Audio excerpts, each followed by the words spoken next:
The making of one of my favorite recipes, Coca-Cola cake, is one recipe that you actually can tell if there is soda in it. All you just get to feel is that deep chocolated taste at the end of the baking section. So, tag along with me as I demonstrate to you how you can create this simple, easy recipe right in your own kitchen. So what you're seeing me doing is I'm trying to heat up my fat with Coca-Cola and cocoa powder. If you can't find Coca-Cola, you could use Pepsi. Pepsi Cola can also go very well with this recipe, as long as it's a soda drink.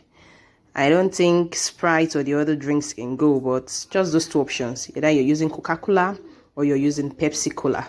So I'm heating that up on a medium heat, not on harsh flame.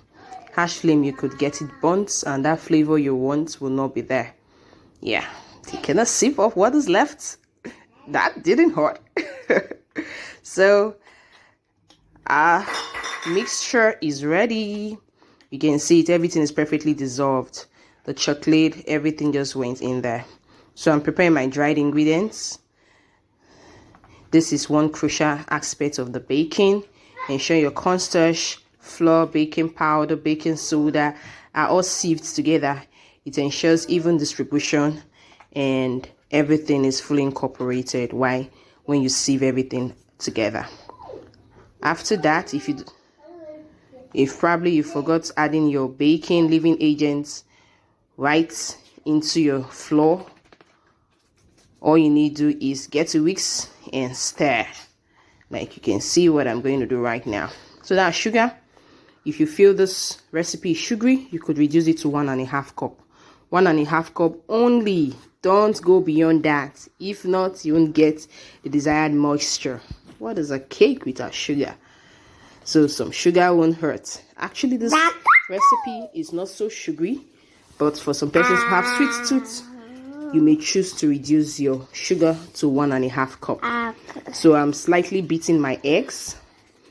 Just ensure you follow the technique like the way you see it in the video. Yeah. But please don't turn in your mixture while it is still boiling. Allow it to cool off for a bit. Irrespective of you seeing the steam coming out from that hot mixture, you still need to allow your Coca-Cola and fat mixture to cool down for a while, so as not to cook up your butter. And if you add your eggs before you put in that mixture, you could cook everything up. So that's why you allow them to cool down first, and the eggs go in after you've mixed your Coca-Cola mixture with your flour. So you can see that using a ball whisk helps to ensure there are no lumps or your flour is not at the base without being mixed thoroughly. So in terms of yogurt, you could choose to use any fine brand that is thick, not Hollandia yogurt. I'm not saying Hollandia yogurt is bad, but it doesn't give you the needed thickness for this recipe. So I use Farm Fresh. So if you have any other fine yogurt, Greek yogurt especially, that is very thick, fine, go with it.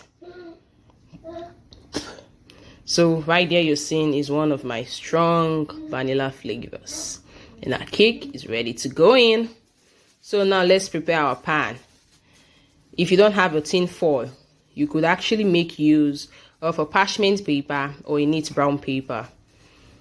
Please, something must be at the base of your pan. You can run your knife through the edges of the pan, but you can run your knife through the bottom of the pan. So it is important you must line your pan at the base with either a tin foil, a brown paper, or a parchment paper, so as to avoid it sticking to your pan and your cake comes out of the pan very easily. Yeah, so when you get the exact measurement, it's easier for you to just place in your paper or your tin foil into your pan and it sits perfectly. So you can see what I'm doing. Yeah, exactly.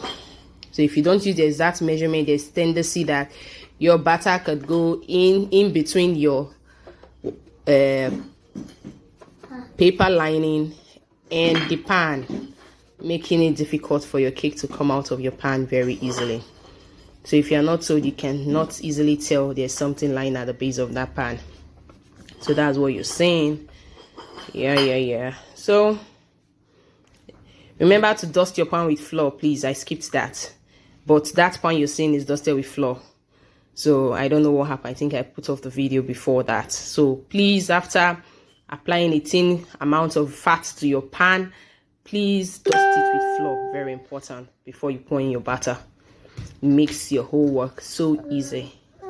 So you can see how running our batter is.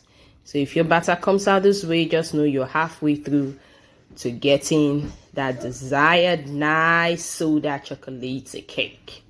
I bet you that tastes really good even before it was baked. So that is it. You could actually use a small spatula to scrape off the remaining ones, but I choose not to go through that hassle. Bam! Our cake is ready. So you bake at 180 degrees Celsius for 35 minutes. So what I'm doing is I'm applying my Coca-Cola ganache on it. Coca-Cola ganache. That hardens up, sets up really nice and firm. I bet you. So I had to do that quickly before the ganache sets.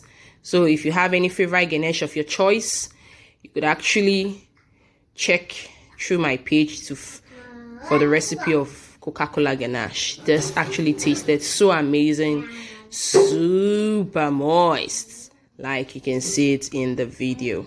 So please do enjoy. And if you tried out this recipe, let me know in the comment section or just tag me at Sunero Sweets. Thank you so much for your time. Please enjoy your cake. Bye.